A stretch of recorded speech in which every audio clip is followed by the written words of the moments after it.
There are a number of microwave weapons in orbit. We call them vercators. These weapons produce a microwave scalar beam. In other words, this is a new type of technology that operates under a very mysterious wave. It's called a scalar wave. And Nikola Tesla actually described these in some of his early experiments 100 years ago.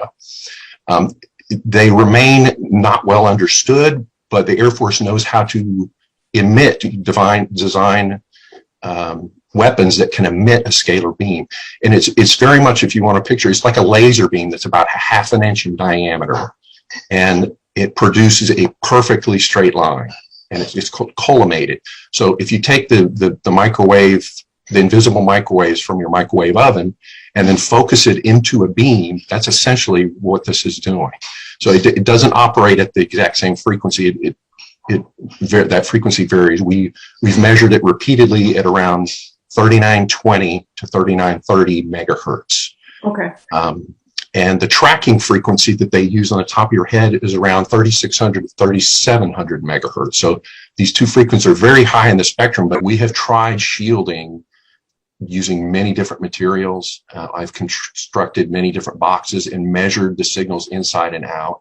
Unfortunately, the scalar beam is very unique because it doesn't operate like a sine wave, like most your radio frequencies, TV frequencies.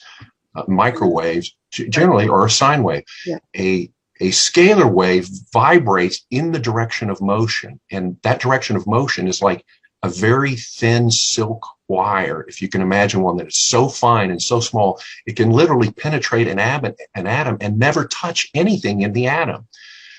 Tesla once said that the scalar waves he was experimenting with could go through the entire Earth and never touch anything. Wow. That's how you cannot imagine. Awesome. Wow. How fine a simple scalar wave can be. And so it can easily penetrate any type of shielding you put up. The problem that makes it so painful initially when you're targeted, the first few months are what they call the break-in period. And it's designed to soften up the target. Now, this is words that if you go to our gang stalking tab on our website, we actually have the training manual that is used to teach agents and operatives how to gang stalk and harass somebody. And one of the mentions in that training manual is how the first few months they like to terrify, traumatize to the maximum extent possible to neutralize this person and get them to lay down and shut up. And on many people, it's very effective. The microwave beams can be extremely painful. I'm talking about on the ground in a fetal position, screaming in pain. And there's no way to hide from the scalar beam.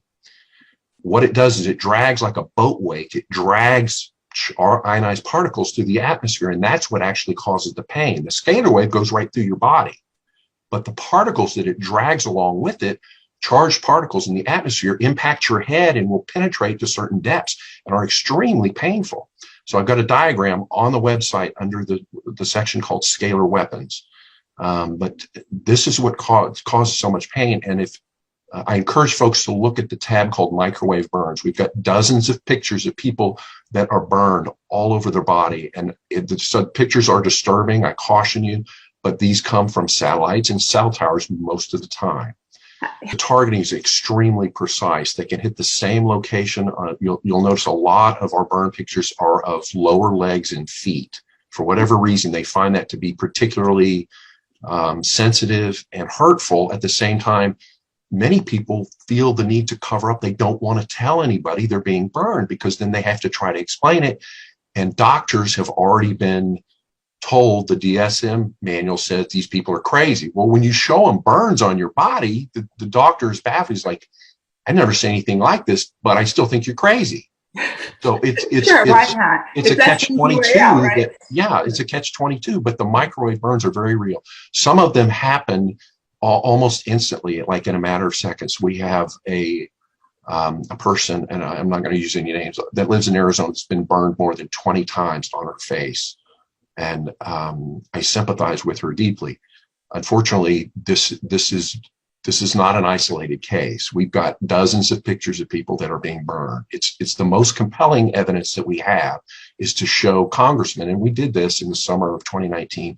We visited more than 300 offices of congressmen and senators in Washington, D.C. We showed them these pictures. Many of them were shocked and appalled, and we told them the CIA is behind this. The reaction you get from congressmen is just one of, I'm not going to get involved in that. I know better than to mess with the CIA. They're scared. They don't want to help you. The National Academies of Science, very prominent organization. And their scientists have said these people were attacked with microwave weapons, and the microwave weapons are real. So that's huge for us. So just to try to get to a medical doctor and explain you've got burns on your body and it came from a microwave weapon, the doctor's never heard of this. So, of course, their first conclusion is going to send them to a psychiatrist. Right. For example, in your microwave oven, that's non-ionizing radiation. Okay. But I guarantee you, if you put your hand in front of a microwave emitter at 2450 megahertz, it will definitely burn you, just like it'll burn water or cook food. Baked potatoes, sure, yeah. That's right. So, but it will definitely burn your skin if you put in front of that specific frequency, which is non-ionizing radiation. So ionizing radiation would be like that emitted by X-rays and gamma rays. We've had a number of examples of targeted individuals saying that their burns occurred very rapidly, like within a matter of seconds. Calcium supplements will help with the memory loss and the difficulty concentrating. Water, we found that water is an effective shield against the microwaves. Water absorbs microwaves. So it's not 100% shielding. It's probably something like 50%. Water pillows or Ziploc bags filled with water can help. Tesla, as early as the 1920s, created globes or bullets of plasma with crossed scalar beams sucking the energy out of the airspace in a cold explosion, causing it to freeze, or sending extreme heat into it to burn as a very powerful laser beam.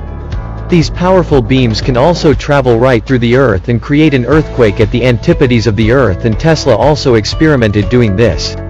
Multiple scalar wave modes and frequencies can also be blended together into one beam as well. Tesla globes can be manipulated to be small or large in manifold kinds of energy frequencies and directed to a target by two or more faraway scalar transmitters. Many intense frequency small globes can be directed towards multiple incoming targets, like cannonballs causing major explosions. Alternatively, a larger, less intense globe sent can cause the electrics to dud in a plane, helicopter or missile, causing it to malfunction and crash land. This technology has been used many times to crash planes or helicopters by using a portable scalar bazooka carried by a hidden terrorist or soldier. The Vietnamese and Soviets used this technology in the Vietnam War against American aircraft. Many planes crashes with inexplicable causes can be traced to this. Nothing in the air is safe with scalar weapons or anything on the ground, because any building can be penetrated and the inside contents destroyed from either narrow or wide crossed beams. There is nowhere to hide. Scalar beams can be sent by aircraft or satellite, or even from the government UFOs of Russia, Britain, Australia and America. They can be sent from the UFOs the Nazis developed secretly in Germany during WW II, and which were relocated to their underground bases in Antarctica and all over South America before the war ended.